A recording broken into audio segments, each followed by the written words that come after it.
Hey y'all.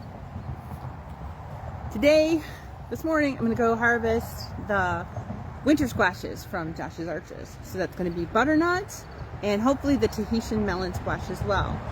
One of the things you gotta have, handy dandy tools. I'll show you what I've got. Got a wagon, gloves, a saw, and pruners. And let us go. Turn you around that way so I can see what you see as I'm walking. Hey, if you like to take pictures, if you're like into photography, this morning is a perfect time to get the spider webs. These spiders are going crazy. They're making webs everywhere, from tree to tree and all around trees. And then the dew, like from just overnight, is congregating on the webs. So here's one right here. Like on that flower, just going all over the place. You can see the webs better. They show up better in the camera when they have the dew on them. So here's my judgmental mourning doves on a wire. They sit and they watch everything. I think they report back to somebody, but I don't know who. So I'm gonna bring my handy dandy tools up in here. Look at that. They say they're ready when the vines die back. Now I believe the vines are dying back not because of frost, but because of vine borer. So that's probably why. But I'll show you how to tell when they're done as well. Bring it in here. Oh, spider webs. Oh, yuck. No, don't catch me. Okay. All right, where to start? Let me see. Here's the other part I'm running into is that there are mobs. I call them gangs. There are gangs of squash bugs all over them now. And they look at me like, come at me, bro. You know, I'm not all about that. So I do have my gloves with me. I don't see them overhead. They're mostly hanging out like on the squash. And I don't think they eat the squash themselves. They just suck the life out of the leaves. So this should be fine to harvest. Here's another one of those spider webs. You can see it better in a dark background. Look at that. All right.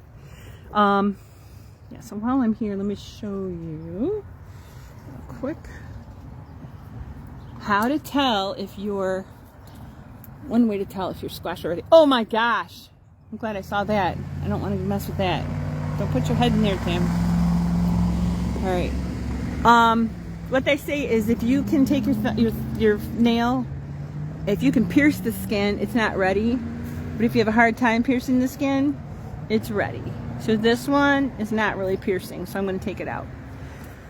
The other reason I'm harvesting them now is because they say to take the squash and leave them in a sunny place for like a week.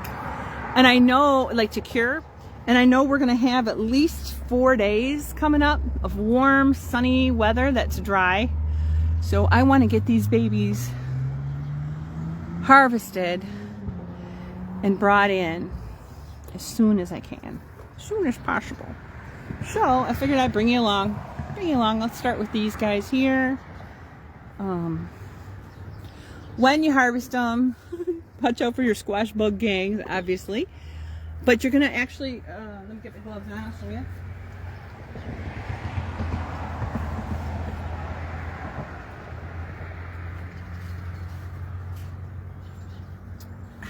Oh gosh, I'm getting things in my face here. When you harvest winter squash, you want to leave this stem on. You don't want to twist them off and break it off like right here, because then it's going to go bad quicker. So you want to go up to the stem here, the thick stem, and snip if possible. Here you go. So that, whoops, don't tell me rotate my device. Oh, I flipped. Sorry guys. There. So you want to leave at least this much stem on if you can. No squash bugs, thank you. You don't need to come along. I don't need you now. But you do want to leave at least a couple inches of stem if possible. They're hard to cut through, so that's why I brought both my my snippers, and I brought my saw if I needed it. Come on. All right, get off of there. You don't belong there. Dum-dums. I might get this one different. There. Ew. Ew. Ew. Get off of there, dum-dums. Go, go, go, go. Get. Sorry, don't mean to be yelling in your ear. I think, I don't know, but I think the stem is not great. I don't know if something got in it or not. So if that's the case, like this one, you see there's oozing on it. See the oozing dripping down? I would use that soon. I would not use that for storage. The storage one. I would use that right away.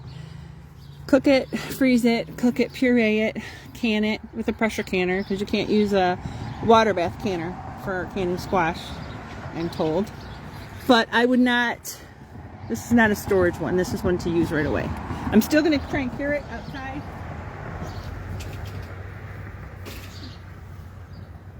But not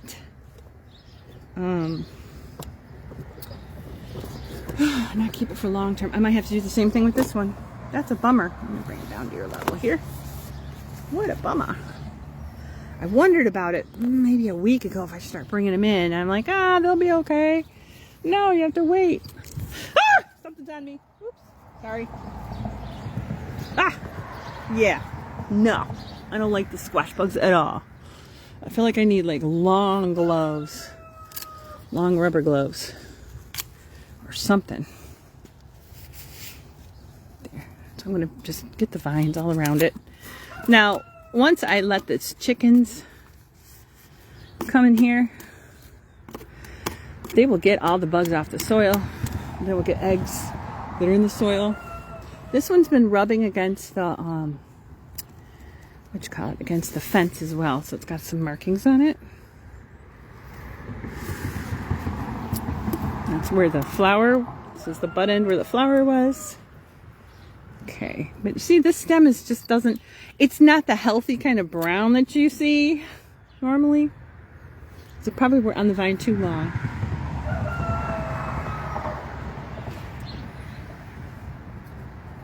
All right, let's get this one. Now this one's interesting because it's touching the trellis, and it looks like it was kind of supported by the trellis. The stem doesn't look too bad. I don't see oozing, so I may be able to use that as storage. Squash. Now let me just extricate it like a surgeon.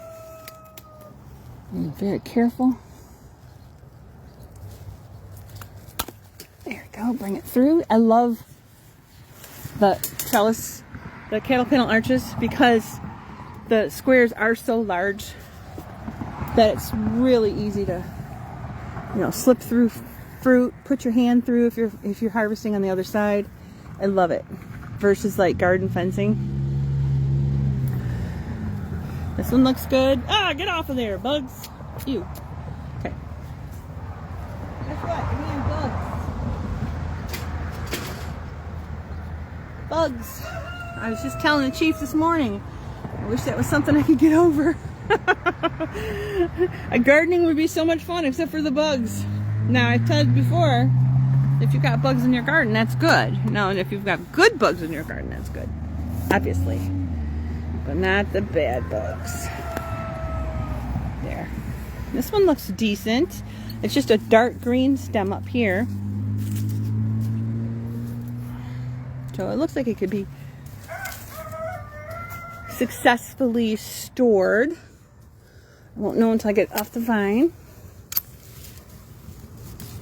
Again, I'm doing a weird way because I'm cutting the vines all around it, but I want to get rid of these dumb bugs. These squash bugs. I'm trying to avoid them. And I don't want to cut too close and accidentally nick that off. This one still has a little bit of green on it. And they don't keep ripening like tomatoes do, but that's okay. I'm gonna keep it anyway.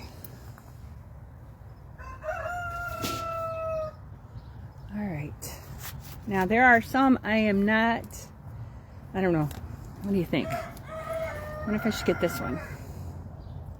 It's the right size and color. It's the right size and color. Yeah, I'm gonna get it. Let's do this. There are times I am tempted to just harvest everything and be done. It's been a fun growing year. It's been a very busy growing year. But to be honest, it is very tiring sometimes. Let's see if I can hold it on the top here. There we go. Just do the vine method. I'm cutting the vines again because also because, uh-oh, I got that spider web. No. Sorry, buddy. Also because these are all done. I'm not going to be affecting any other squash fruit by cutting these vines because these are dying back and they're just about done. So, take a look. Yeah, that one looks pretty good. I like it. I'm gonna keep it.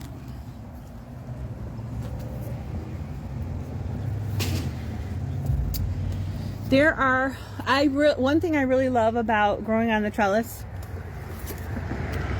is I don't have them on the ground, not very many of them. I have some, but not very many. Look at this one. Look what this one did. That one can go to the chickens easily. I'm gonna wait a little bit longer till more seeds form. This one, let's see if it's ready. Because yeah, one thing I like about growing on the trellis is I don't have to bend over. I don't have to be on my hands and knees trying to find things and digging around on the ground. Very rarely. This guy is the exception. I think I have maybe 2 more that are really large like that. Let's see how it did. The other part is, if it's on the ground, it's more susceptible to junk, either from the ground or like if there's a soft spot from being moist on the ground, then it will start growing through it. I don't know what that is. I have to look that up. And on the ground means the, what do you call it? Critters. Like the 4-legged kind of critters are going to come and eat them as well. So if you're growing in the suburbs, rats would like to eat these. Foxes like pumpkins. And what else? Deer like to eat pumpkins and squash. Deer like to eat the blooms off of squash. And they like to eat the flowers. If you have a high deer population, if you're growing these kinds of vegetables, you want to make sure you fence it. You've got to protect your crops or you're not going to get anything for your harvest because the deer will come and they'll eat the flowers. They eat the flowers, you got no fruit. So here's one I'm not going to harvest for ourselves. Look at that. Look what happened. Let's see if I can show you a better shot without freaking myself out of spiders. I know, grow a pair, Tam. Look at this. That one looks like it is been infected from within. It's starting to grow mold. There were squash bugs on here, all up in here looking at me. And then yesterday, I think, there were flies attracted to the sappy sweetness. And now there's gnats, some kind of mold. So this is not one we are going to, I'm not going to cook it. And definitely not going to put it in storage. So I probably will give this to the birds. This one I probably could split open sooner than later and let them have it. And some people would say, well, Tam, why would you give it to the birds? It looks disgusting. Well, birds eat all kinds of disgusting things. But it's also like regenerative. It's feeding animals that end up giving us food. So this one is not one I would harvest.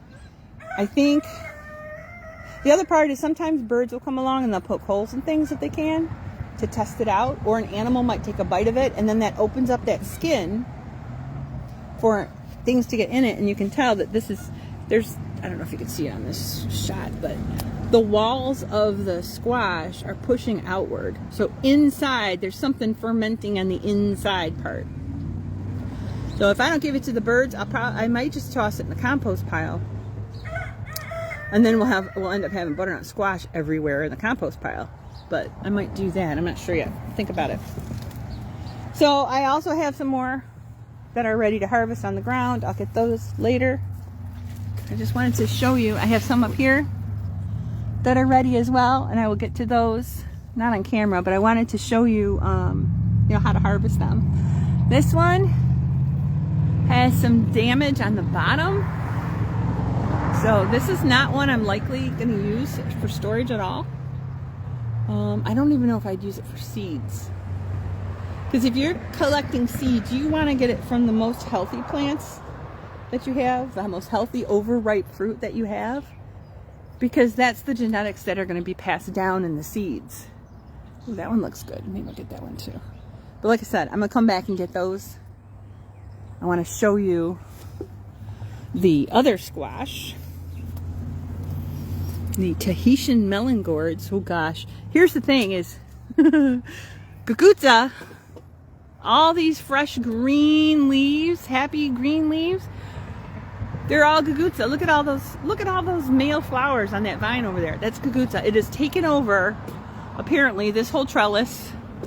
It's like made a room inside. Oh, please don't let there be creepies in here. It is made a wall on the other side of this arch, and it's also taken over the other trellis on the other side, Cucuzza.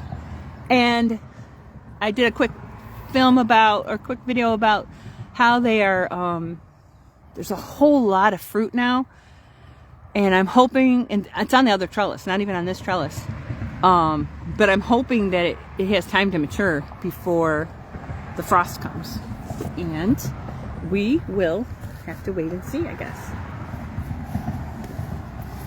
So I showed you butternut squash and Tahitian melon. It's basically the same thing. Yes, I have a lot of sun gold tomatoes. I still need to get into this room and harvest. Tam with her thing about spiders and ickies. I don't know if that's going to happen anytime soon. But if I don't, here's the thing, if I just leave them on the vines, the tomatoes, they are going to reseed. And then I'll have an explosion of sun gold tomatoes and what else? Oh, tiger blush everywhere. All right, so this is the Tahitian melon squash. It's sweeter than butternut. All the seeds are down in the bottom, down in the belly part right here. All of this other stuff is flesh that can be used. You also can just cut part of it off to use it and cover it like with saran wrap and put it in the fridge, or just leave it on the counter in saran wrap and then cut some more off the next day, which really, it's a really cool squash. And it's another winter squash. And so winter squash has the thick flesh, and just like with butternut, you take your thumb and you try to poke the skin. If you can't poke the skin with your thumb, it's ready to get harvested.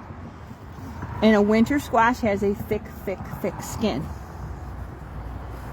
So, same technique though for harvesting these as it is for the butternut. Look at the top, check out that stem, try and leave some stem on when you cut it. See how this goes. You can see now proportion, how tall it is. I mean, the bottom of this is at my belly button. Maybe that's TMI, but anyway. And I'm supporting the bottom of this with my hand. It's up against me like I have a baby in my belly. That's how I'm wrapping it and hugging it, because it's very heavy. And the other thing I like about these trellises is it holds really heavy fruit, which is amazing, until you are ready to harvest it. Hopefully get it the first cut. Oh, yes, I got it. Look, that's a good stem, and this is a good fruit. You taking off? Hey, look at what I got you. See that? It's crazy, isn't it? Valid, yeah. All right, have a great time. Yeah. Good breakfast. See you in a bit. Yeah. All right. Oh, those things are happy. Yeah. Well, they're not so much the leaves anymore, but yeah, but the fruit. Oh. I know, it's crazy. All right, so oh yeah, there's my nasty tomatoes. They had blight all the way over here. No, I'm on the camera. I'm talking to the people on the film. Hi, Ray. how's it going? All right, this one, it was interesting because it kind of made like a almost like a gourd, like a birdhouse gourd shape. And I didn't plant any birdhouse gourds, so you can see this one's got more of a, get out of the way, hold on a minute, let me look at so you can see. Clip, okay. You can see it's more like pointy at the top. These are more cylindrical, like a column, and they're longer. So I don't know if that got crossed somehow. And then the seeds I planted, because I don't remember if I saved seeds or, I don't think I saved seeds. I think I used the ones I still had from Baker Creek. All right, that's going to be tricky to harvest, but again, because Josh's arches are they have such large holes, they could go right through without hurting anything, and it's supported by the trellis. All right, so let's see. Wow, look at these. These are crazy. Ah, okay. So for these, I'm going to do the same technique. I'm going to cradle it with my hand, and then cut it with my other hand. I mean, it is good if it's a two-person operation, if you've got another person with you to do this. But the other part is, I don't want to bug Chief. He's got a lot going on today. He's gonna swap out my motor, so on my car, my engine, the whole engine has to go. So he and Joe are gonna work on that today. There, now you can see it better.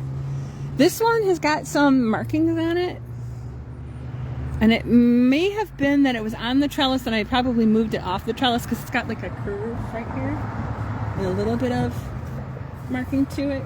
But it's still a winter squash, sweeter than butternut, and I can still use it. I can store it and use it. All right, so here's the operation in motion. So you can see it all. Come around here. Put it up against my, make sure there's no squash bugs first. I forgot about that part. Okay. Put it up against my belly, I'm a pregnant woman. Got a big belly with my pregnancy. Come up here, snip, and I got it. It's not falling to the ground. It never broke off. I mean, it's ready to go, and it never broke off of the trellis.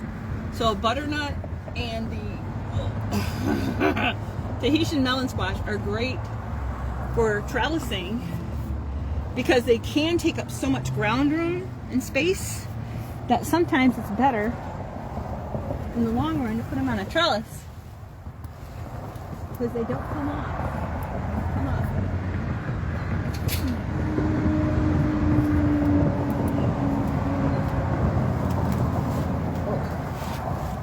What will come off your trellises are watermelons, and that's why you have to support them with a sling.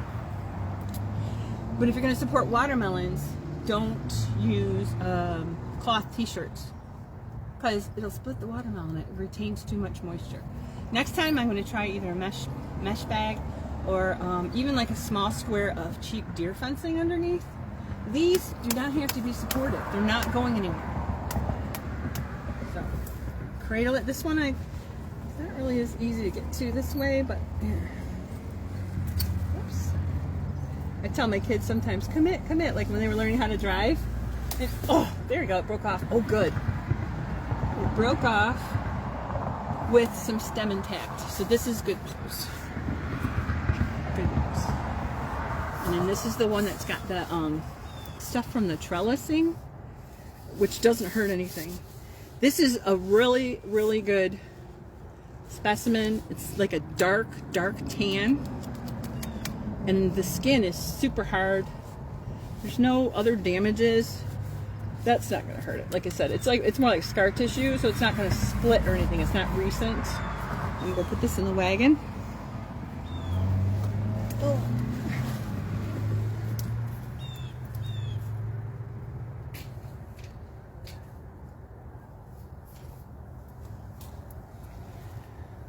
Okay, I think I can get this one over here easily enough.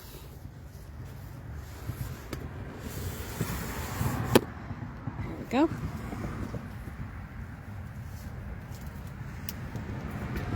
Again, it's come through the trellis, it's able to grow out, and it's Nope, it's just leaning against here. Leaning against the trellis is good because the wind isn't going to be blowing it and buffering it, versus being in the middle of the trellis hanging, the wind can buffet it. But even if the wind moves it, again, these are so strong, they're not coming off until you take them off. Look at that. Here's again a little bit of the curve from where the trellis was, but it didn't damage the skin. Beautiful. Beautiful. And this thing, I need to weigh them. I don't know how I'm going to weigh them. They're really heavy. Like 20 pounds maybe? I don't even know. I'll have to find out, and I'll let you know on my page. Let it sign. Put this one in.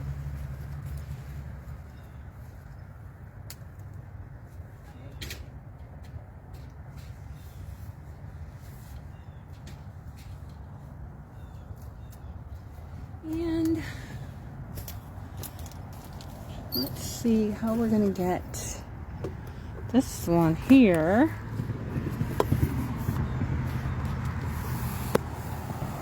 Way up here.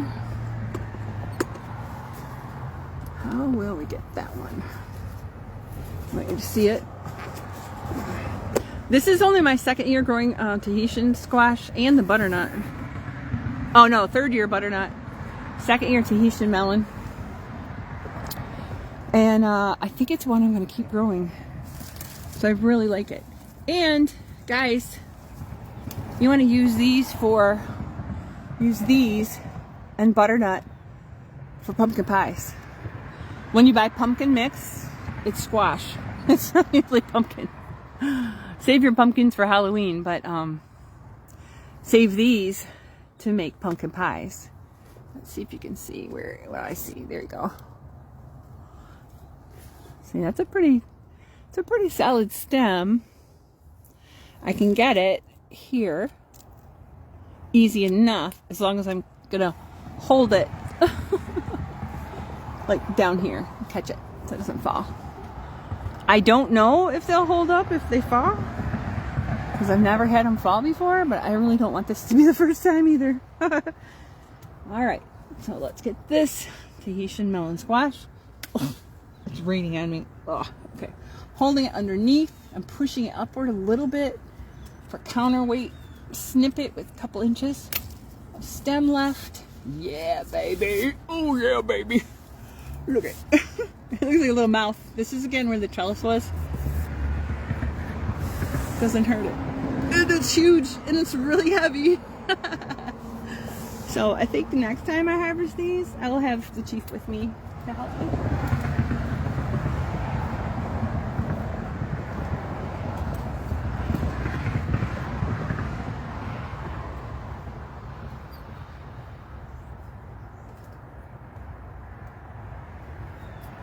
All right.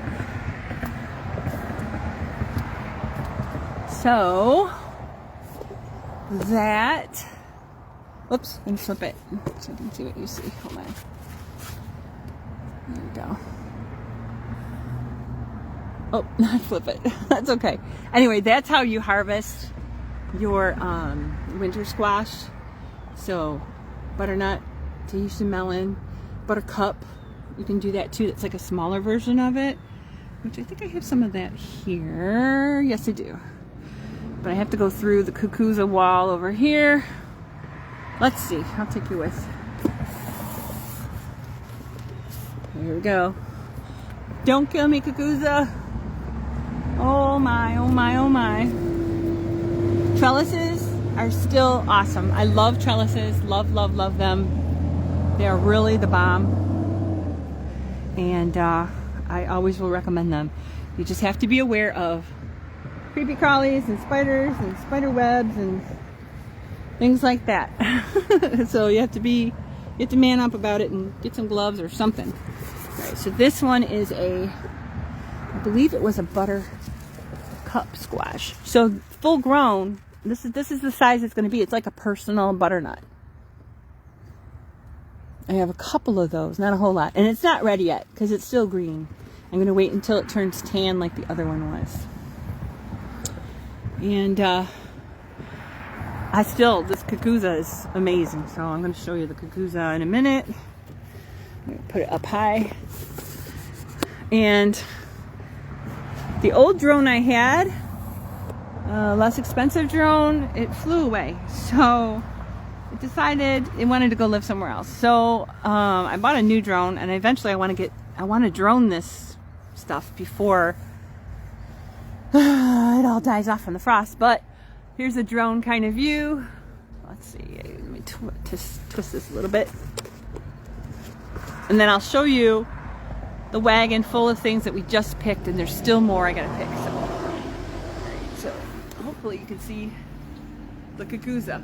It has taken over this trellis. It was not planted in this trellis. It was planted in this trellis. And it was planted like on this side over here. And it's starting to come over here to this trellis as well. I hope that's showing up. I hope that's showing up. Let's see if I can do it without the sun shining. There we go. Cucuzza. Crazy cucuzza. But it's wonderful too. Wonderful, wonderful, wonderful. Okay, so I'll show you what I got so far. And actually the wagon is full, so I may have to lay them out somewhere to cure. This is what I picked while I was with you guys. And for reference, there's the, what you call it? The pruners. So this is your standard butternut. And these are the Tahitian melon squash. And again, this is only what I picked while I had you guys on camera. So if you need to see how to do it, just go back in the video, start from the beginning, and you can see how to do it as well. All right, that's all I'm bringing you today. I got more to pick. And put this glove off. Here we go. And so it is. Wait a minute. I am on camera. Here we go. There. I am Tammy Lowe, the Lazy Northern Gardener, coming to you live from Macomb Township, Michigan. And we are harvesting our winter squash. Harvesting winter squash. Ta-ta-da, ta-ta-da, ta-ta-da. Bye guys. Love ya. Okay. This is the rest of the squash added to the wagon. It's quite a few. This little one looks like a little duck or a goose. They're kind of cute. They do have gourds that you can grow that are like this. But these here are actually edible. And they're squash. And there's the butternut squash. I put them on their flower end instead, so I could fit more in the basket, in the wagon. But ta-da! Harvesting winter squash. Now you could use a wheelbarrow as well, if you prefer, or you could just haul them yourself. But I'll tell you what, it's very difficult to pull these. They weigh a lot. It's very heavy, so having it on wheels in a gorilla wagon is super, super helpful. I think I might rinse them off first and then dry them in the sunshine. So the middle of the yard is a great sunshine spot. And they should be good for the next 4 hot days in the sun.